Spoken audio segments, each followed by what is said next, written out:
So, hello everyone. Let's welcome the another new sessions. जैसा कि आप लोगों को पता होगा, हम लोग क्या पढ़ रहे थे मेरे प्यारे दोस्तों? हम सब बाइनोमियल डिस्ट्रीब्यूशंस पढ़ रहे थे। और बाइनोमियल डिस्ट्रीब्यूशंस क्यों पढ़ रहे थे? क्योंकि binomial distributions exam point of view से बड़ा ही इम्पोर्टेंट टॉपिक था, इसलिए हम लोग इसके बारे में डिस्कस कर रहे थे। इम्पोर्टेंट इसलिए था क्योंकि पता है एग्जाम में लॉन्ग क्वेश्चन जो आता है प्रायिकता से, ये इसी टॉपिक से एग्जाम में लॉन्ग क्वेश्चन आता है। समझे? 8 लॉन्ग क्वेश्चन आपके एग्जाम में दिया जाता है।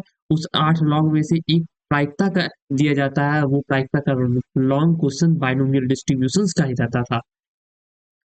इससे पिछले लेक्चर्स में हम लोगों ने क्या डिस्कस किया? इससे पिछले लेक्चर्स में हम सब डिस्कस किए थे कि एक्सरसाइज एक्सरसाइज 32 का क्वेश्चन नंबर 1 से लेकर के 12 तक हम लोगों ने डिस्कस किया था, जो बिहार बोर्ड या किसी भी स्टेट बोर्ड के लिए बड़ा ही इंपॉर्टेंट था, क्वेश्चन नंबर 1 से 12 तक। लेकिन मुझे पढ़ना और आपको पढ़ाना, मुझे तो पढ़ाना सारा क्वेश्चन है, लेकिन इम्पोर्टेंट 12 तक ही है। अगर किन्हीं स्टूडेंट्स को सिर्फ बाइनोमियल डिस्ट्रीब्यूशंस का इम्पोर्टेंट क्वेश्चन ही आपको करना है, तो वो आप 1 से लेकर के 12 तक को मल्टीपल्स बार बनाइए, ताकि आपके जितने भी क्यूरीज हो वो सारा का सारा बनाते वक्त ही क्रिस्टल क्लियर हो जाए। समझ में आया मेरे प्यारे दोस्तों? तो 12 तक हम लोगों ने डिस्कस कर लिया था बाइनोमियल डिस्ट्रीब्यूशंस के क्वेश्चंस को। अब मैं आगे डिस्कस करने वाला हूँ क्वेश्चन नंबर लेकर के 13 से लेकर के, देखता हूँ आज कहाँ तक डिस्कस मैं कर सकता हूँ। टोटल इसमें क्वेश्चन बाइनोमियल डिस्ट्रीब्यूशन में टोटल 32 क्वेश्चन है, ये 31 इसी प्रकार का क्वेश्चन है। सारा क्वेश्चन मैं पढ़ाऊंगा। अब आ जाते हैं क्वेश्चन नंबर 11 में। जैसे कि आपको पता है कि जैसे ही नंबर ऑफ टाइम्स किसी एक्सपेरिमेंट्स को एक ही एक्सपेरिमेंट्स को नंबर ऑफ टाइम्स किया जाता है, तो उसे बाइनोमियल डिस्ट्रीब्यूशंस कहते हैं। और बाइनोमियल डिस्ट्रीब्यूशंस जैसे ही मैं बोलूं तो आपके दिमाग में सिर्फ 4 वर्ड आना चाहिए, NPQR। NPQR का वैल्यू मुझे उस कॉम्प्लेक्स क्वेश्चन से निकालना है, फाइंड करके। समझे? तो ठीक इसी प्रकार आज मैं डिस्कस करने वाला हूँ 13 नंबर क्वेश्चन। चलिए मैं 13 नंबर क्वेश्चन पढ़ता हूँ। The probabilities the probabilities that a bulb produced by a factory will fuse after 6 months of use। मतलब कि जो फैक्ट्री है बल्ब प्रोड्यूस करने वाला है, उसका बल्ब जो है 6 महीना यूज करने के बाद खराब हो जाता है। The probability that bulb produce factory will fuse हो जाता है after 6 month of use is, जिसका प्रायिकता है 0.05। ठीक है ना? तो find the probability that out of 5 bulb. जैसे ही मुझे यहाँ पे दिख गया कि 5 सच बल्ब, तो मुझे क्या लिखना है? एनपीसीआर का वैल्यू निकला है, तो मैं यहाँ पे लिखूंगा गिवन डेट दे करके दोस्तों। चलिए मैं यहाँ पे लिख देता हूँ गिवन डेट। एन का वैल्यू एन का वैल्यू मैं यहाँ पे लिख देता हूँ 5। P it's means probabilities of success. और यहाँ पे पी क्या है? Probabilities of success of fuse bulb. क्या है? Of A fuse bulb. यहाँ पे लिख लीजिएगा आप probability of success of fuse bulb. इसका प्रायिकता क्या दिया गया है? 0.05। तो आप यहाँ पे लिख सकते हैं 0.05। अगर मैं इसको सिंपलेस्ट फॉर्म में कन्वर्ट कर दूं तो आप इसको बोलिएगा सर एक दशमलव, जो यहाँ पे दशमलव को उड़ाइए तो नीचे दशमलव के बाद जितना अंक उतना जीरो आ जाएगा। तो एक 5, 5/100। और अगर इसको भी आप सिंपलेस्ट फॉर्म में कटाइएगा तो 5 एकम 5, 5 दूनी 10, 10 तो 1/20। और ये जीरो का जीरो हो गया, 1/20। यहाँ पे मुझे क्या दिखा दोस्तों? मुझे बाइनोमियल डिस्ट्रीब्यूशन जैसे ही देखते मुझे एन का वैल्यू चाहिए, मैंने एन का वैल्यू लिख दिया। पी का वैल्यू चाहिए, पी का वैल्यू लिख दिया। अगर पी का निकल गया दोस्तों तो आप क्यू का नहीं निकाल लीजिएगा। क्यू क्या होता है? 1 - पी। 1 - पी, तो 1 का वैल्यू कितना? 1 - पी का वैल्यू कितना होता है? 1/20। तो 1/20 मैंने लिख दिया। तो यहाँ पे क्या आ जाएगा दोस्तों? 20 में से 1 गया तो 19/20 आ गया। कोई दिक्कत है यहाँ तक आपको? एन का भी वैल्यू निकल गया मेरा, 5 आया है। पी का भी वैल्यू मेरा निकल गया दोस्तों। अब क्यू का भी वैल्यू निकल गया। अब आर का वैल्यू नहीं पूछ, आर क्या पूछा है पहला क्वेश्चन? यहाँ से निकलेगा आर का value. None will fuse after 6 month of the use. इसका मतलब, कहने का मतलब है कि आर का वैल्यू एक्स है, नन कुछ भी नहीं होगा। तो मैं यहाँ पे लिखूंगा पहला नंबर का सॉल्व यहाँ पे लिखता हूँ। P is equals to mic लगा हुआ है ना, हाँ लगा हुआ है। चलिए मैं यहाँ पे लिखता हूँ P, it's means probabilities none will fuse, तो मैं यहाँ पे लिखता हूँ प्रोबेबिलिटीज नन विल फ्यूज, इस यही निकालना है। तो जिसमें एक्स का वैल्यू मेरा क्या है गया दोस्तों, जहाँ पे मेरा आर का value P X is equal to zero, यही ना हो गया। अब ये प्रायिकता बाइनोमियल डिस्ट्रीब्यूशन का आप फॉर्मूला नहीं पढ़े थे, क्या पढ़े थे दोस्तों कि एन सी आर एन का वैल्यू 5, एन सी आर का वैल्यू 0, और उसके बाद क्या बोलते थे दोस्तों पी का वैल्यू 1/20, तो 1/20 1/20 पे पावर किसका, आर का, तो आर का वैल्यू 0 है तो 0 यहाँ पे लिख दिए।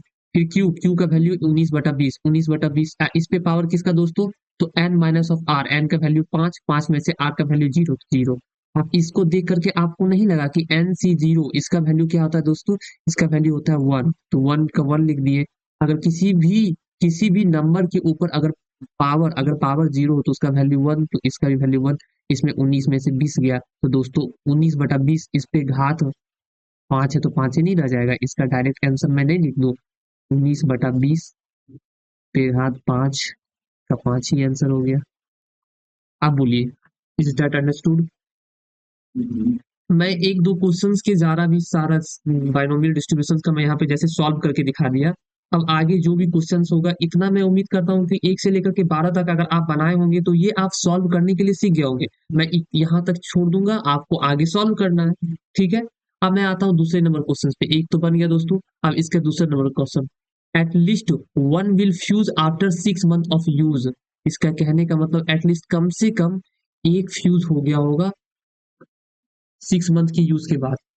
इसके आगे मैं जाता हूँ, जगह स्पेस खाली करके देता हूँ, 1 मिनट जगह खाली करने दो, इसको कॉपी पेस्ट मारने दीजिए, control C, control V, control G 2 बार मार लेते हैं ताकि 3 नंबर भी बन जाएगा, ठीक है।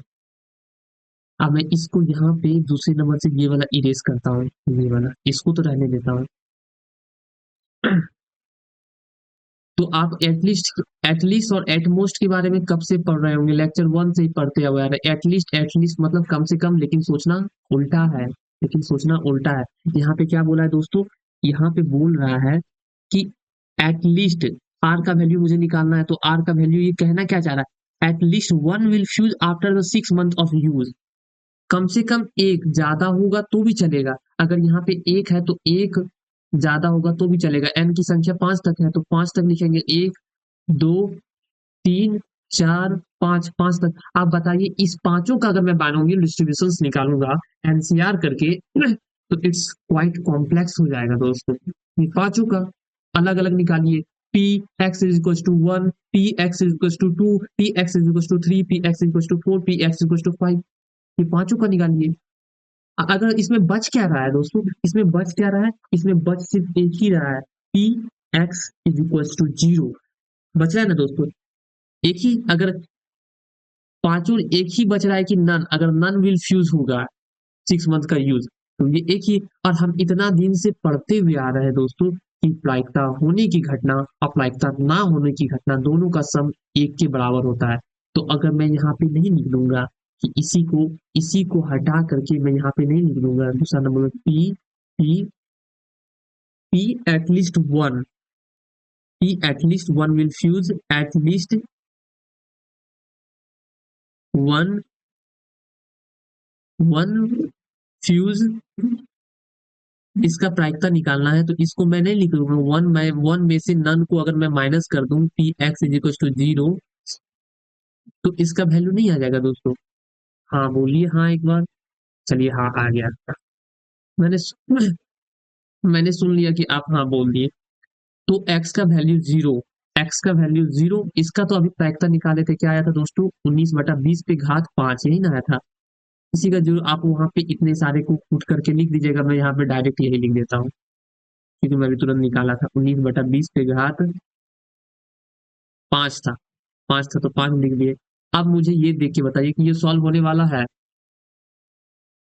सॉल्व, अगर दोनों पे घात 19 पे घात 5, 20 पे घात 5, 20 पे घात 5 माइनस ऑफ 19 पे घात 5 बटे 20 पे घात 5, ये कर सकते हैं। अगर आंसर इतने में है तो इतने में छोड़ देता हूँ, ठीक है दोस्तों, शायद आंसर इतने में ही है दिया हुआ, ठीक है दोस्तों।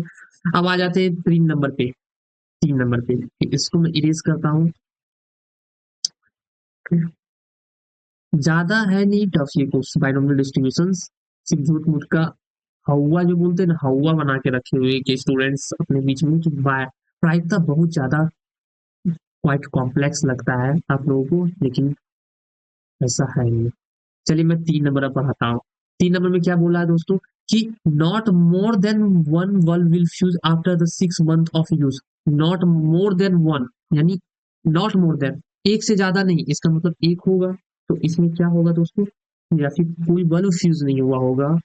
इसका कहने का मतलब क्या होता है, इसका कहने का मतलब सिर्फ यही होता है, नॉट मोर देन वन। इसका कहने का मतलब ये होता है कि कोई बल्ब नहीं फ्यूज हुआ होगा, ये भी हो सकता है, या फिर एक बल्ब फ्यूज होगा होगा। वन से ज्यादा नहीं, नॉट मोर देन वन, इसका मतलब वन से ज्यादा नहीं। इसका मतलब इसमें दो का बाइनोमियल निकालना है।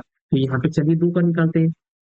अब मैं यहाँ पे लिखूंगा, क्या लिखूंगा, P not more than one, P not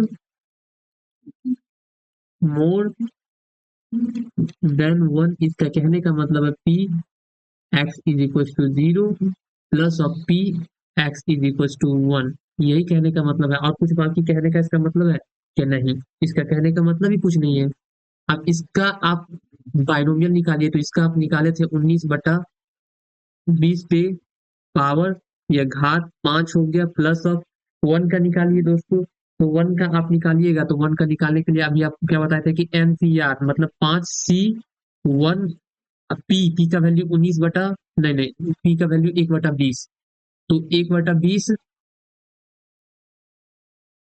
1/20 पे घात एक, उसके बाद क्यू, क्यू का वैल्यू 19/20, उस पे घात N minus of one, N minus of R, इसका मतलब 4। आप इसको देखिए, 19/20 को 20 ही रहने देते हैं हम। एक तो मैं सॉल्व कर देता हूँ, उसके बाद मैं यहाँ पे इसके बाद मैं छोड़ दूंगा बनाने, आप उसके बाद बनाइएगा, मैं यहाँ तक छोड़ दूंगा। 5C1 का वैल्यू क्या होता है आप मुझे बताइए, 5C1 का वैल्यू 5 होता है। तो 5 का 5 हो गया, 1/20 घात एक है तो एक ही, 1/20 ही हो गया। अब इसको देखिए, कट पिट मटाइए, 4 बार में कट गया। अब 19/20 का 20 ही हो गया, फिर घात 4, 4 ही रहने दिए। अब देखिए यहाँ पे आप मुझे यहाँ से यहाँ मैं ले लेता हूँ, चलिए 19/20 पे घात 5 हो गया, प्लस ऑफ 1/4, 1/4 यहाँ पे देखिए, 1/4, 1/4, 1/4, इस पे घात क्या हो जाएगा, 19/20 पे घात 4। आंसर इतने में है क्या, देख लीजिए। अगर इतना में आंसर नहीं है तो आप कॉमन ले लीजिए, 19/20। हाँ, इतना में आंसर नहीं है तो मैं कॉमन ले लेता हूँ। यहाँ पे 5 है दोस्तों, और यहाँ पे 4 है दोस्तों, तो यहाँ से 4 कॉमन नहीं ले लेंगे, बोलिए एक बार हाँ। तो मैं यहाँ पे 4 कॉमन लेते, 19/20 पे घात 4 अगर मैं कॉमन ले लेता हूँ यहाँ पे, तो यहाँ पे बचा कितना, 19/20 प्लस ऑफ 1/4, ये ना बचा। तो एलसीएम ले लीजिए इसका, मैं यहाँ पे इसका एलसीएम ले लेता हूँ, तो इसका एलसीएम यहाँ पे 20 आ गया। तो 19 प्लस ऑफ 5, इसको लिख सकते हैं क्या, 19×5 24, 24/20। चलिए इसको मैं ले लिया यहाँ पे 19/20 पे घात 4, यहाँ पे 24/20। अगर कटपिट मिटा के जो दिया गया तो कटपिट इसको मिटाइए तो 6, और ये 5। तो 19/20 पे घात 4, इसका 6/5, ये आपका आंसर हो गया है 3 नंबर का। सो 13 नंबर क्वेश्चंस पूरी तरीके से मैं क्वेश्चन क्लियर करके समझा दिया हूँ। चलिए अब बढ़ते हैं आगे क्वेश्चन नंबर 14 की ओर। 14, ठीक है। इसमें क्या दिया हो गया है, in the items produced by factory there are 10% 10% defective item. मतलब जो कंपनी, जो फैक्ट्री जो है, कोई भी चीज का फैक्ट्री हो, जो वो आइटम्स प्रोड्यूस करता है उसमें 10% आइटम डिफेक्टिव मतलब खराब निकल गया, ठीक है ना। A sample of 6 item is randomly chosen. 6 item, कोई भी जो है वो प्रोडक्ट जो निकला है उसमें में से 6 आइटम को रैंडमली निकाला गया है। तो find the probabilities that the sample space contain. तो इसका प्रोबेबिलिटी निकालना ये तीनों का। अब मुझे यहाँ पे देखा गया कि जो आइटम निकाला गया है, मैं यहाँ पे लिख देता हूँ गिवन दैट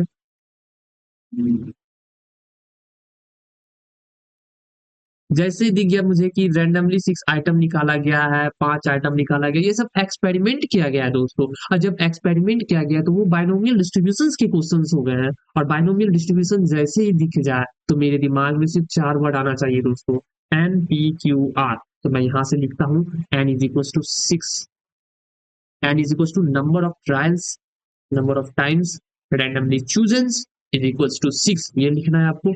उसके बाद p मुझे लिखना है दोस्तों। तो p मेरा जो है, पी मेरा क्या है, आप पी जरा देखिए। तो पी यहाँ पे जो डिफेक्टिव प्रोडक्ट है, पी क्या दिया गया है, probabilities of success of defective product, आपको ये लिखना है। क्या लिखना है, P is equal to probabilities of success, probabilities of success of defective product is equal to 10%। और 10% इसका मतलब नहीं हो सकता परसेंटेज हटा तो इसके नीचे सो आ जाएगा, ये सब बच्चा वाला खेल है, ध्यान जाओगे। इसका मतलब पी का वैल्यू 1/10। बाइनोमियल डिस्ट्रीब्यूशंस के लिए एन भी निकल गया मेरा दोस्तों, पी भी निकल गया दोस्तों। अब क्यू निकालना है, तो पी निकल गया तो क्यू नहीं निकल जाएगा, बोलिए तो हाँ एक बार। हाँ, तो 1 - पी इज इक्वल टू 1/10। इसको कीजिएगा तो 9/10 आ गया, आप इतना कर लीजिएगा यहाँ पे। अब आर पूछ रहा है तो आर क्वेश्चन से निकालेंगे एग्जैक्टली टू डिफेक्टिव आइटम। इसका कहने का मतलब है क्या, पहला नंबर क्वेश्चन की जो आइटम है वो एग्जैक्टली दो डिफेक्टिव है, इसका मतलब on that situations the values of R is equal to 2।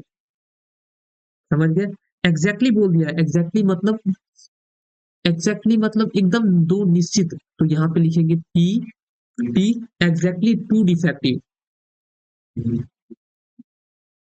Exactly two defective items.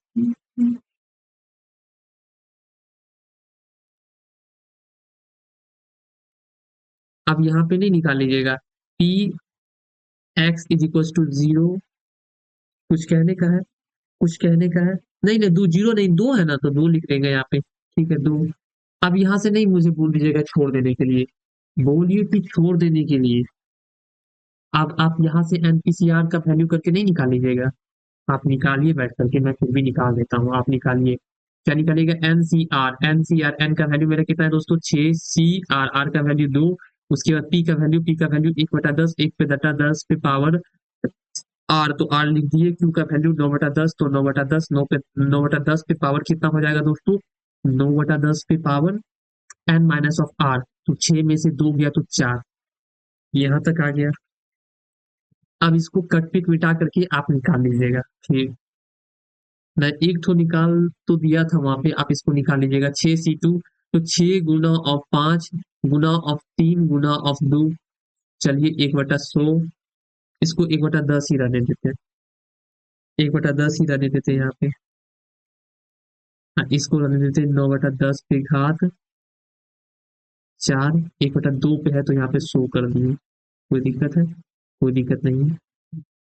अब कटपिक मिट रहा है तो कटपिक मिटा दीजिए, 6 से 6 कैंसिल आउट हो गया, 5/100, इसको कटाइए, 5 × 5 5 दूनी 20, यानी इसका आंसर आ गया 1/20, 1/20, ठीक है, 1/20, और 9/10 पे घात 4। इसमें हम 3 × 2 क्यों कर दिए, क्योंकि एक मिनट, जस्ट वेट, आप यहाँ पे देखिए, जस्ट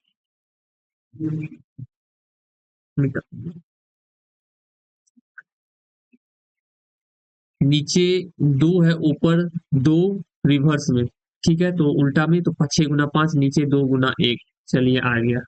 हाँ, इधर 1/100, ये तो ठीक मेरा कटा, 5 × 5 20 बार में, और 2 से 1 बार में, ये 3 बार में, 3 बार में, तो यहाँ पे आपका आ गया 3/20 पे घात 19/10 पे घात 4, ये मेरा आंसर हो गया दोस्तों। चलिए, कोई दिक्कत नहीं है, अब यहाँ से कैलकुलेशन आप कर लीजिएगा, मैं क्वेश्चंस का समझा के बस छोड़ दूंगा। चलिए, ये वाला तो हो गया, इसका 2 नंबर में बनाता हूँ, कंट्रोल C, कंट्रोल V। चलिए, कंट्रोल V, 3 था क्वेश्चन, तीनों क्वेश्चन मैंने कॉपी कर लिया, पहला तो बन गया, ये तो 13 नंबर था, ये बन गया पहला।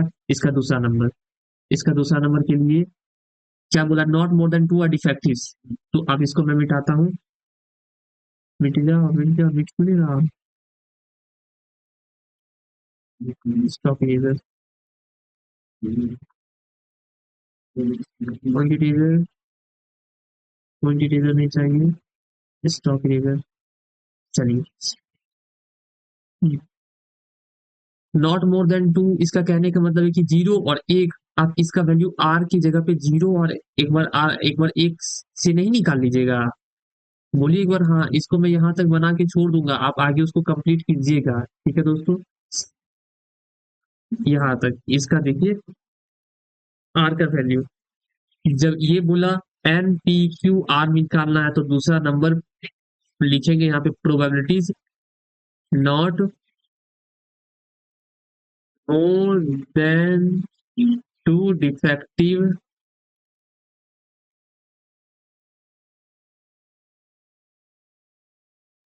Not more than two defective items. कितना नंबर, 14 नंबर का हो गया। Not more than two defective items, दो से ज्यादा डिफेक्टिव नहीं। इसका मतलब डिफेक्टिव में क्या हो जाएगा दोस्तों, P X is equal to zero plus of P X is equal to one plus of P X is equal to two. यही तीन ठो निकालना है मुझे डिफेक्टिव में, और कुछ निकालना है क्या? कुछ नहीं निकालना है। इसका भी आप निकाल लीजिएगा, बोलिए हाँ। इसका भी निकाल लीजिएगा दोस्तों, हाँ। इसका भी निकाल लीजिएगा, हाँ दोस्तों। तीनों को निकाल के आपको जोड़ देना है, इसका 2 नंबर भी बन जाएगा। ठीक है, अब मैं 3 नंबर पे आता हूँ। 3 नंबर क्या दिया हुआ दोस्तों, एटलीस्ट 3 डिफेक्टिव आइटम, कम से कम 3 डिफेक्टिव हो, उससे ज्यादा होगा तो चलेगा। कम से कम 3 हो, ज्यादा होगा तो चलेगा। तो 6 तक दिया है दोस्तों, है ना, 6 तक यहाँ पे। तो इसका मतलब यहाँ पे लिखेंगे प्रोबेबिलिटीज एटलीस्ट 3 डिफेक्टिव आइटम्स।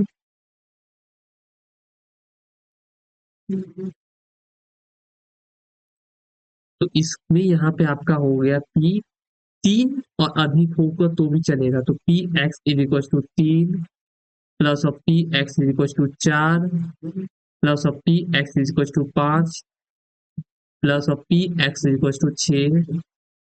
1 2 3 4 निकाल लीजिएगा, और नीचे अगर इसको निकालेंगे वन से अगर माइनस करेंगे तो वन, जीरो वन टू, तीनों को निकालना होगा, इसमें 4 निकालना होगा, तो इसका मतलब चारों निकाल लीजिएगा। आप इसको निकाल लीजिएगा, आप निकालने के बाद आंसर मिलाइएगा, एग्जैक्ट आंसर मिल जाएगा। ठीक है दोस्तों, चलिए 15 नंबर पे आते हैं, बन जाएगा वो, आप इसको ट्राई कीजिएगा, इतना बन जाएगा, इतना समझाए वो बन ही जाएगा। चलिए 15 नंबर पे आते हैं। 15 नंबर क्या बोल रहा है, assume that on an average one telephone number out of 15 called between 3 p.m. and 4 p.m. on weekdays will be busy। मतलब क्या बोला, क्या एवरेज देखा गया कि 15 आउट ऑफ 15 में से call between 3 p.m. And on weekend will be busy. Busy भी बताता है फोन, कुछ भी हमको उतना नहीं लेना देना है। तो क्या बोल रहा है, उससे लेना देना नहीं है। मुझे दिख गया कि ये बाइनोमियल डिस्ट्रीब्यूशंस के क्वेश्चंस हैं, और मुझे इससे निकालना है क्या, एन पी क्यू आर का वैल्यू। तो what is the probabilities, what is the probability that 6 randomly selected telephone numbers are called, at least 3 of them will be busy। ये कहना चाह रहा है, तो मुझे जैसे दिख गया रैंडमली, 6 randomly selected, इसका कहने का मतलब यहाँ पे n का वैल्यू गिवन डायरेक्टली करके आप लिखिएगा n इज इक्वल टू 6। कोई दिक्कत दोस्तों नहीं। प्रोबेबिलिटीज ऑफ सक्सेस वो क्या बोलना चाह रहा है कि one telephone number out of 15, मतलब 15 में से एक टेलीफोन, वन टेलीफोन नंबर, इसको कलर चेंज करके मैं बताना चाह रहा हूँ। One telephone number out of 15, मतलब एक 15 में से, एक 15 में से बिजी बता रहा है, यही कहने का मतलब। एक 15 में से बिजी बता रहा है, यही चाहिए। और मुझे क्या चाहिए, विल बी बिजी, बिजी चाहिए। तो इसका कहने का मतलब है कि जो बिजी है उसी बिजी का दिया गया है। ये बिजी का दिया गया, देखिए दोस्तों, ये बिजी का दिया गया और ये बिजी का पूछ भी रहा है। तो मुझे पी का वैल्यू भी पता चल गया दोस्तों। पी का वैल्यू क्या हो गया, एक में 15 में से एक, यही बोलना चाह रहा है। आप क्यू निकालिएगा तो पी निकल गया, तो क्यू नहीं निकालेंगे, 1 - 1/15, तो 15 में से एक गया तो 14/15। एक बार हाँ बोल दीजिए, इतना तो निकल ही जाएगा आपसे।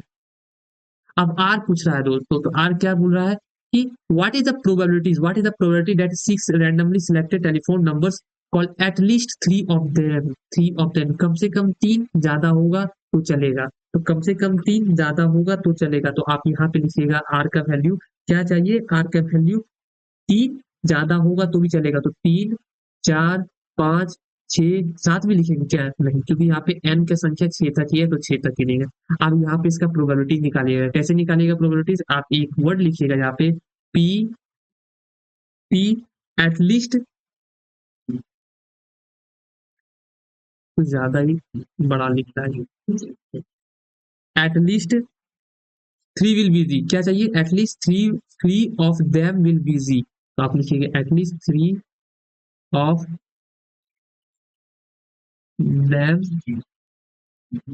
Busy, at least 3 of them busy बोल रहा है। आप यहाँ से आप निकालिएगा P X is equal to 3 plus of P X is equal to 4 plus of P X is equal to 5 plus of P X is equal to 6। इस चारों का 1, 2, 3, 4, इस चारों का आपको क्या निकालना है दोस्तों? बाइनोमियल निकालना है, किससे?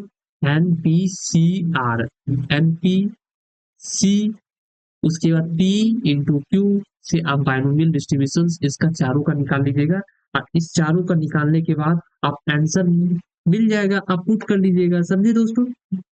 मैं उम्मीद करता हूँ कि पक्का ये भी आपको बन जाएगा। इस चारों का मैंने क्वेश्चन समझा दिया, एनपीसीआर निकाल दिया। आप एनपीसीआर निकालने के बाद आपको बाइनोमियल खुद से निकालना है, खुद से निकालना है, ठीक है। अब आ जाते हैं हम 16 नंबर पे। 16 नंबर क्या बोल रहा है कि three three cars participate in a race, ठीक है। कोई रेस हो रहा है जिसमें 3 कार पार्टिसिपेट किया है। The probabilities that any one of them has an accident is 0.1%। जो प्रायिकता दिया गया है एक्सीडेंट्स का, वो दिया गया 0.1, 0.1। तो क्या पूछा है कि find the probability that all the car reach the finishing line without any accident, इसका निकालना है। तो आप मुझे ये बताइए, पार्टिसिपेट किया रेस में 3, तो कुछ करेंगे? कुछ नहीं, एन का वैल्यू मैं लिख दिया 3। इसका प्रोबेबिलिटी दिया है, इसका प्रोबेबिलिटी, इसका कहने का मतलब है पी का दिया है प्रोबेबिलिटी, तो मैं यहाँ पे लिखूंगा P probabilities of success one of them accident, यहाँ पे लिखेंगे प्रोबेबिलिटीज ऑफ सक्सेस, उसके बाद लिखेंगे वन ऑफ देम एक्सीडेंट।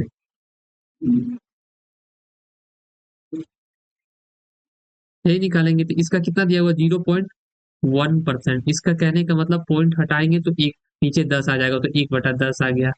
आप पी निकल गया तो क्यों नहीं निकाल लेंगे? 1/10 है तो एक में से 1/10 माइनस करेंगे तो 9/10 आ जाएगा। तो आप बोलिए क्यों 9/10 आ गया?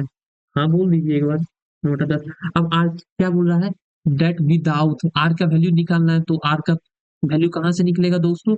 आर, आर का मतलब रिक्वायर्ड, जो मुझे चाहिए। तो जो मुझे पूछ रहा है वो क्वेश्चन, तो इसमें क्या पूछ रहा है कि find the probabilities that all the car reaching the finishing line without any accident, इसका मतलब आर का वैल्यू यहाँ पे 0 आ गया दोस्तों। तो मैं यहाँ पे लिखूंगा देयरफॉर, देयरफॉर पी, पी जो मुझे चाहिए without any accident, P is equal to without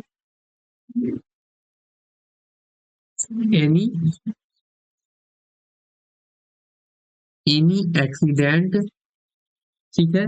P is equal to X is equal to 0, यही पूछ रहा है। अब इससे x का वैल्यू, r का वैल्यू 0 है तो एनपीसीआर से निकालिए। चलिए एक ये छोटा सा था मैं निकाल देता हूँ।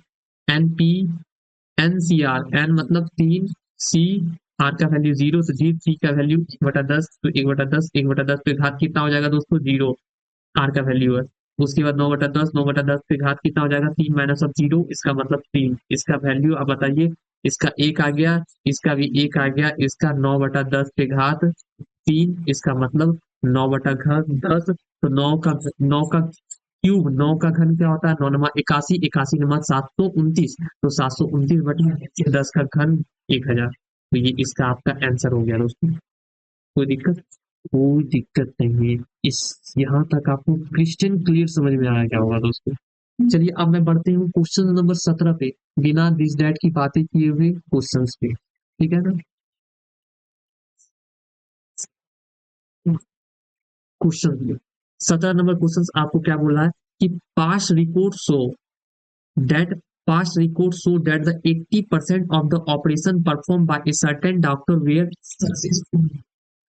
मतलब कि पिछले रिकॉर्ड्स से मैंने देखा, पिछले रिकॉर्ड्स को देखने के बाद मुझे अनुमान हुआ क्या 100 में से 80 आदमी का जो जो ऑपरेशन किया जाता है ऑपरेशन थिएटर में वो सक्सेस होता है, ठीक है ना। If he perform 4 operation in a day, अगर वो एक दिन में 5 ऑपरेशन परफॉर्म कर रहा है तो मुझे कुछ सोचना है यहाँ पे, कुछ नहीं। जो एक ही काम वो दिन में 4 बार कर रहा है, इसका मतलब that is known as the N का वैल्यू दिया गया है, यानी number of trials, number of times that perform and singles activities in a day, that is known as N. तो मुझे यहाँ पे दिख गया कि एक ही एक्टिविटी को वो दिन में 4 बार किया जा रहा है, तो इसका मतलब एन का वैल्यू 4 हो गया दोस्तों। कुछ करना है?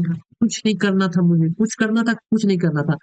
उसमें सक्सेस कितना हो रहा है? सक्सेस यहाँ पे देखिए 80% of the operation performed are successfully. It means P is equals to probabilities of success operation. ये आपको लिखना है, यहाँ पे लिखना है P का मतलब प्रोबेबिलिटीज ऑफ सक्सेस ऑपरेशन, इसका मतलब यहाँ पे लिख देंगे P। आप लिखिएगा बैठ करके कि P is equal to probabilities of success operation is equal to 80%, और 80% का फ्रैक्शन क्या होता है मेरे दोस्तों? 4/5। आप ऐसे लिख दीजिए 80% नीचे गया तो 100 आ गया, इसको घटाइएगा तो 20 से 4 बार में, 20 से 5 बार में, तो 4/5 आ गया। अगर पी निकल गया तो क्यों नहीं निकालेगा दोस्तों? आपको कैसे निकालेगा? 1 - पी, इसका मतलब 1 - 4/5। इसको हमको करके बताना होगा, क्या होगा बताइए? 1/5।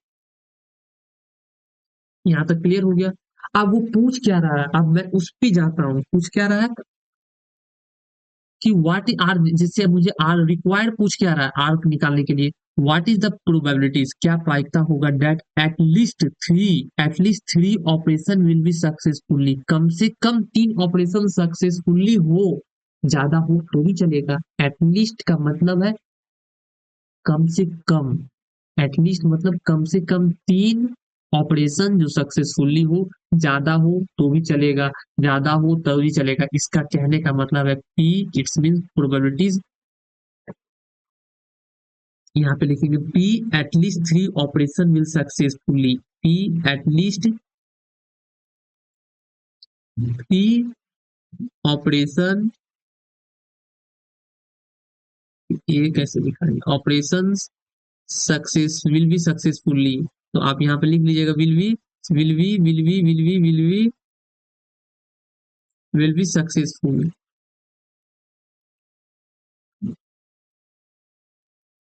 यही कहने का मतलब था। तो आप यहाँ पे मुझे ये बताइए कि कम से कम 3, तो 3 उससे ज्यादा हो तो चलेगा, तो 3 यहाँ पे हो गया, प्लस ऑफ उससे ज्यादा कहाँ तक जाएगा दोस्तों? एन का वैल्यू 4 ही तक है तो 4 ही तक न जाएगा। इस दोनों का बाइनोमियल नहीं निकाल लीजिएगा, आप मुझे बताइए, नहीं बोल दीजिएगा छोड़ देने के लिए, बोल दीजिए छोड़ देने के लिए,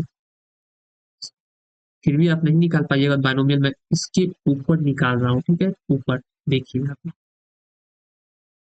एनसीआर तो पहले निकालता हूँ P X is equal to 3 का, ठीक है। तो एन का वैल्यू कितना हो जाएगा दोस्तों? 4। एनसीआर का वैल्यू 3, इसका वैल्यू पी का वैल्यू 4/5, 4/5 पे घात कितना हो जाएगा? 3।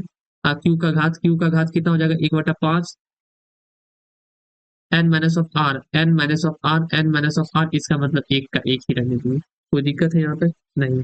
आप इसको निकालिए, 4 गुना ऑफ 3 गुना ऑफ 2, यही ना हुआ। नीचे 3 है तो ऊपर 3, उल्टे गिनती में गुना के साथ, नीचे 3 गुना 2 गुना 1, इसका वैल्यू 4/25 का वैल्यू, 4 का घन, 4 का घन 4 × 16, 16, 16, 16, 64, तो 64/64 वो 5 का घन कितना होता है दोस्तों? 5 का क्यूब, इट्स मीन 5 × 5 × 5, 5 से 25, 25 बचे 125, यहाँ पे लिख दिए। उसके बाद 1/5, 1/5 यहाँ 1/5 ही रहने दिए। अब देखिए इसको कटा रहे तो 3 दूनी 6, 3 दूनी 6 कट गया 4 से कट रहा है, ऊपर नीचे कटेगा नहीं? कटेगा। 64 को 4 से गुना करेंगे तो 4 × 4 = 16 के छो, हाथ मेरा 1, 6 चौके 24 और एक बचा हुआ 25, मतलब 256। 256 आपका यहाँ पे आ गया 256, और नीचे 25, 125 को 5 से गुना करेंगे, यही ना नीचे, तो 625 आ जाएगा दोस्तों। ये मेरा आ गया वो दोस्तों किसका वैल्यू?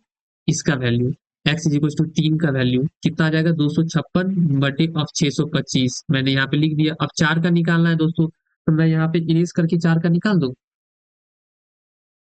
कंट्रोल सी में से पहले कॉपी कर लेता हूँ। कंट्रोल सी, कंट्रोल सी, इसको मैं इरेज करता हूँ यहाँ पे। मिट्टू यार, अरे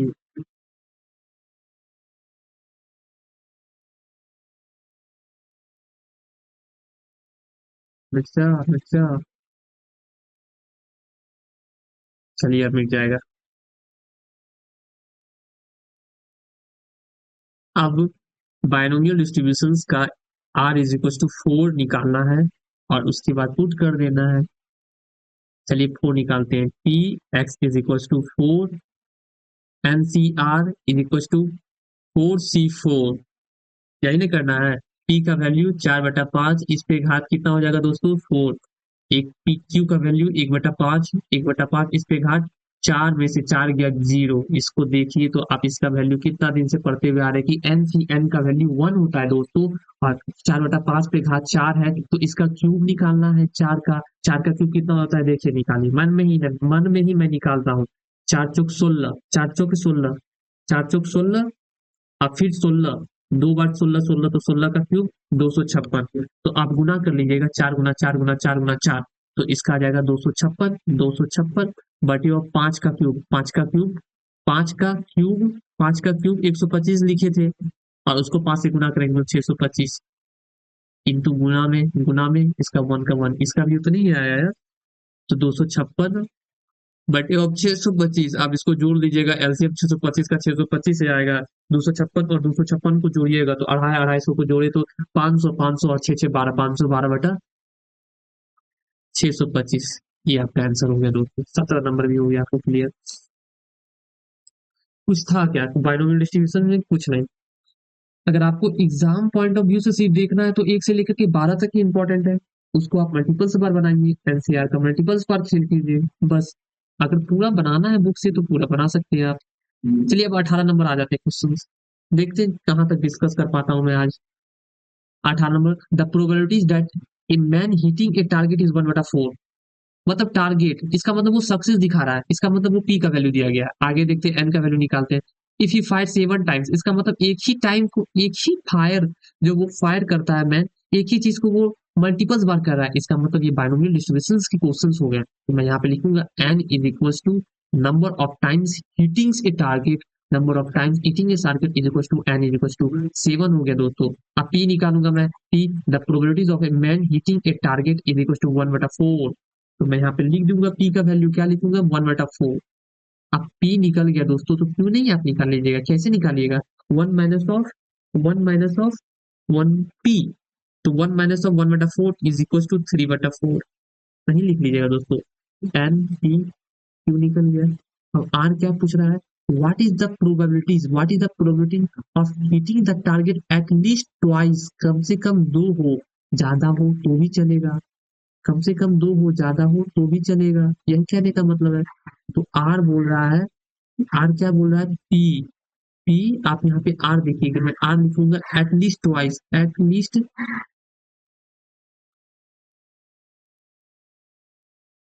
ट्वाइस। इसका कहने का मतलब है, एटलीस्ट ट्वाइस का मतलब हो गया आपका कि कम से कम 2, ज्यादा हो तो भी चलेगा। तो कहाँ तक है, 7 तक है। तो 2 से लेकर के 2 3 4 5 6 7, इतने नंबर्स ऑफ टाइम का बाइनोमियल डिस्ट्रीब्यूशन निकालना ये थोड़ा कॉम्प्लेक्स हो गया। तो ऐसा क्यों नहीं करते हैं कि जो पहले लेक्चर्स में पढ़े थे कि घटना होने की प्रायिकता और घटना ना होने की प्रायिकता दोनों का सम 1 के बराबर होता है। तो 2 3 4 5 6 7, इस इतना पांचों छो का निकालने के लिए बाइनोमियल डिस्ट्रीब्यूशन उससे अच्छा है क्या। मैं इसके 0 और 1 का निकाल दूंगा और 1 से घटा दूंगा। ठीक है दोस्तों, क्यों किया ये भी आपको पता चल गया। ठीक है, अब मैं यहाँ पे लिखूंगा P at least, at least twice हिटिंग्स,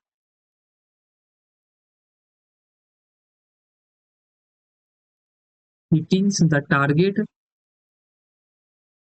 twice hitting the target. इसका मतलब कि 1 - ऑफ, इसी 1 से माइनस करेंगे ना, 1 से बोल दीजिए एक बार, हाँ।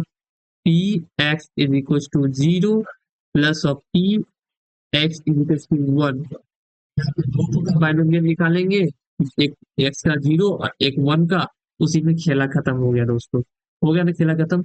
आप मुझे नहीं निकाल लीजिएगा, एक्स का वैल्यू जब 0, आर का वैल्यू जब 0 और 1 दिया रहे, आपको एन का वैल्यू मैं निकाल ही दिया, पी का वैल्यू निकाल ही दिया, क्यू का वैल्यू निकाल ही दिया, आर का वैल्यू यहाँ से दिया है। आप इस दोनों को निकाल के आप आंसर नहीं पुट करके लिख लीजिएगा कि कितना आंसर होता है। बोल दीजिए छोड़ देने के लिए, बोल दीजिए छोड़ देने के लिए। ठीक है, अब मैं आता हूँ 19 नंबर के क्वेश्चन पे। आज 20 तक लूंगा। 20 नंबर क्या बोल रहा है, इन a hurdle race, in a hurdle race, hurdle race मतलब पता है क्या, हर्डल मतलब क्या होता है?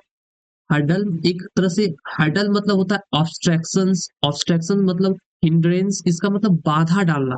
अगर आप रेस जब दौड़ रहे हैं, उस रेस में आपको बाधा दे दिया है, कभी वो बीच में ईंटा दे देगा, कभी वो रड दे देगा, कभी बीच में रस्सी से टानेगा, उस सारे ऑब्स्ट्रक्शंस को, उस सारे बाधा को आपको पार करना है उछल के। इसका मतलब वो जो आप रोड पे है वहां पे आपको दे दिया बाधा, रड लगा दिया, लकड़ी धर दिया, ईटा दे दिया, कुछ भी दे दिया है, आप उसको उछल के पार करना है। ठीक है, यही इसका मतलब, किसके किसका मतलब हुआ दोस्तों, ये हर्डल्स का मीनिंग यही हुआ कि बाधा, रोड के बीच में किसी भी प्रकार का बाधा। अब वो कहना क्या चाह रहा है दोस्तों, in a hurdle race, in a hurdle race a player has to cross 10 hurdles. ठीक है, मतलब जो प्लेयर है वो 10 हर्डल्स को क्रॉस कर रहा है। इसका मतलब एक ही चीज को वो 10 बार कर रहा है, हडल्स चीज मतलब बाधा को वो उछल के पार कर रहा है।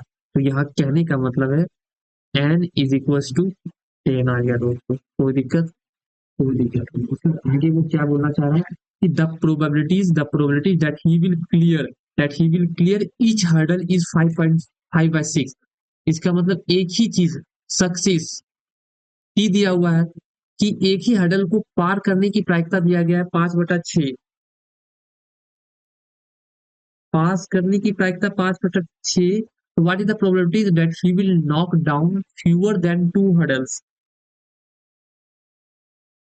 He will clear. अब पूछ क्या रहा है, तो what is the probabilities, what is पूछ क्या रहा है, what is the probabilities that he will knock down. Knock down का मतलब पता है क्या होता है, नॉक डाउन का पहले मतलब ठोकर मारना, मतलब ठोकर मारना, मतलब उसमें जो ठोकर मारना, इसका मतलब होता है ठोकर मारना। जो वो जो बीच में रोड में बाधा डाल दिया है, उस बाधा में सट जाना, उस पर ठोकर मार दिया, फ्यूअर देन 2 हर्डल्स, 2 से कम बार, उस उस ऑब्स्ट्रक्शंस को, उस बाधा पे वो फूट गया। यही कहना चाह रहा है, बाकी कुछ नहीं कहना चाहता। पूछ किसके बारे में रहा है, नॉकडाउन के बारे में। यहाँ पे जो दोस्तों जो पूछ रहा है वही मेरा प्रोबेबिलिटीज ऑफ सक्सेस होता है ना, आपको पहले मैं बताया था कि जो पूछ रहा है वही मेरा प्रोबेबिलिटीज ऑफ सक्सेस है। जो पूछ रहा है, यहाँ पे पूछ रहा है कि नॉकडाउन, इसका मतलब यहाँ पे जो पी का वैल्यू है ना, P is equal to probabilities of success of knockdown, probabilities of success of knock knockdown. ये बोल रहा है क्या, कि उस ऑब्स्ट्रक्शन में वो सट गया। ठीक है, उस बाधा में उसका पैर सट गया, उस बाधा में उसने ठोकर मार दिया। ठीक है, यही कहने का मतलब है। इसका पी का वैल्यू ये नहीं दिया है, ही विल क्लियर ईच अडर, ये बोला कि उस बाधा को वो क्रॉस कर गया। तो ये पी का वैल्यू नहीं है, क्यू का वैल्यू दे दिया गया है। प्रोबेबिलिटीज ऑफ,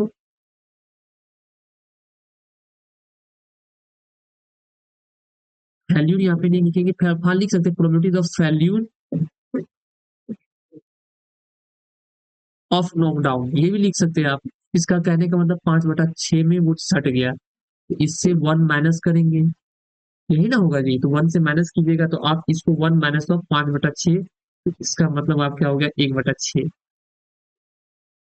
कोई दिक्कत, कोई दिक्कत नहीं है। देखिए, सबसे पहले वो एक सिंपल से समझ लीजिए कि बात में, कि जो हर्डल्स था उसको, एक ही चीज को वो 10 बार क्रॉस कर रहा था, तो इसका एन का वैल्यू निकल गया। अब पूछ रहा है क्या, कि what is the probability that he will knock down, knock down मतलब वो बाधा में सट गया, ये मुझे पूछ रहा है। और जो मुझे पूछ रहा है वही मेरा प्रोबेबिलिटीज ऑफ सक्सेस होता है, वही मेरा पी का वैल्यू होता है। और पी का वैल्यू यहाँ पे दिया नहीं गया है, यहाँ पे पी का वैल्यू क्या दिया गया, he will cross, he will clear each hurdle, ये क्लियर कर रहा है, इसका मतलब ये पी का वैल्यू नहीं है दोस्तों, ये पी का वैल्यू नहीं, ये क्यू का वैल्यू दे दिया गया।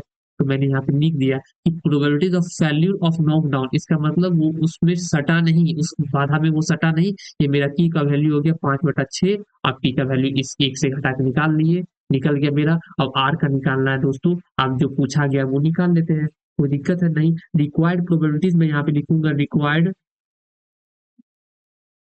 प्रोबेबिलिटीज, इसका कहने का मतलब आपका हो गया पी, किसका निकालना है, एटलीस्ट दो feeder come, fewer than two, मतलब दो से कम बोल रहा है।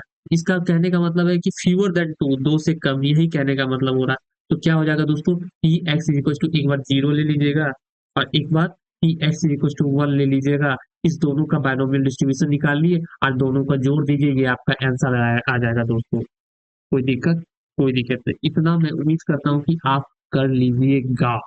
ठीक है, अब मैं आ जाता हूँ नेक्स्ट क्वेश्चन नंबर 20 पे। नेक्स्ट क्वेश्चन नंबर 20 पे, 20 क्या बोल रहा है दोस्तों कि a man can hit a bird once in 3 shot, 3 shot में से एक बार वो बर्ड को, टारगेट को हिट कर रहा है। इसका मतलब आप पूछ क्या रहा है, what is the chances that at least one bird is hit, इसका मतलब ये पी का वैल्यू दे दिया है, ये भी हिट कर रहा है और वो हिट कर दिया गया है। देखिए कैसे, मैं इससे पिछले वाला क्वेश्चन में बताया था मैंने कि जो पूछ रहा है अगर वही दिया गया हो तो इसका मतलब वो पी का वैल्यू दिया गया है, ये पी का वैल्यू दिया गया। On it's assumptions he fire 3 shot, मतलब एक ही शॉट को वो 3 बार, मतलब 3 बार फायर शॉट किया। इसका मतलब कहने का मतलब कि एन का वैल्यू वो 3 दे दिया है और पी का वैल्यू एक बार हिट किया 3 में से, मतलब 1/3। तो क्यू का नहीं निकाल लीजिएगा, 1 - पी, इसका मतलब 2/3 आप निकाल लीजिएगा, मैंने घटा के निकाल लिया। यहाँ तक कोई दिक्कत नहीं है। उसके बाद क्या पूछ रहा है, what is the chance that at least one is hit, at least मतलब वन, कम से कम एक, ज्यादा हो तो भी चलेगा, कम से कम एक, 8 का वैल्यू क्या होगा, एक, ज्यादा होगा तो भी चलेगा, तो 1, 2 और 3, इस तीनों का बाइनोमियल निकालना है और उसको जोड़ दीजिए, आंसर आ जाएगा। नहीं तो आप एक से घटा करके जीरो का निकाल लीजिए। At least probabilities, at least one hit, at least one heat, इसका कहने का मतलब कम से कम एक हीट हो, ज्यादा होगा तो भी चलेगा।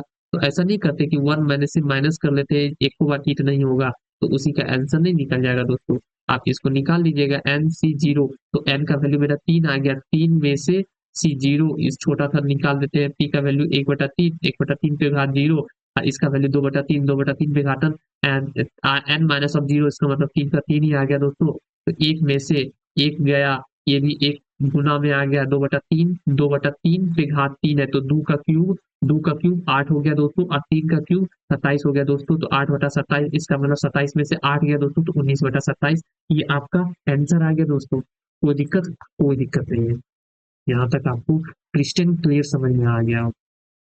ठीक है, अब मैं इस लेक्चर्स को यहीं 20 तक ही रखता हूँ, 20 तक। एक्सरसाइज 22 बाइनोमियल डिस्ट्रीब्यूशंस का क्वेश्चंस 1 से लेकर के हम लोगों ने 20 तक टोटली कंप्लीटली एकदम प्रॉपरली एकदम सिंसियरली से एकदम ऑनेस्टली से मैंने कंप्लीट करवा दिया, और आप लोग भी कंप्लीट कर लीजिएगा। इंपॉर्टेंट कहाँ तक है दोस्तों, 12 तक ही इंपॉर्टेंट है। आप 12 तक इसको मल्टीपल्स बार बनाइए ताकि आपकी बाइनोमियल डिस्ट्रीब्यूशंस के क्वेश्चंस में किसी भी प्रकार की तरह से आपको क्यूरीज उत्पन्न ना हो। ठीक है दोस्तों, तो इसके बाद मिलते हैं अगले नेक्स्ट लेक्चर्स में, जहां पे हम लोग 21 से लेकर के बचे हुए सारे क्वेश्चंस को हम लोग डिस्कस करेंगे। उसके बाद बाइनोमियल डिस्ट्रीब्यूशंस को द एंड कर देंगे। उसके बाद मोस्ट इंपॉर्टेंट नेक्स्ट टॉपिक पढ़ेंगे, उसके बाद प्रायिकता टोटली प्रॉपरली एकदम सिंसियरली से कंप्लीट हो जाएगा। सो मिलते हैं दोस्तों नेक्स्ट लेक्चर्स में।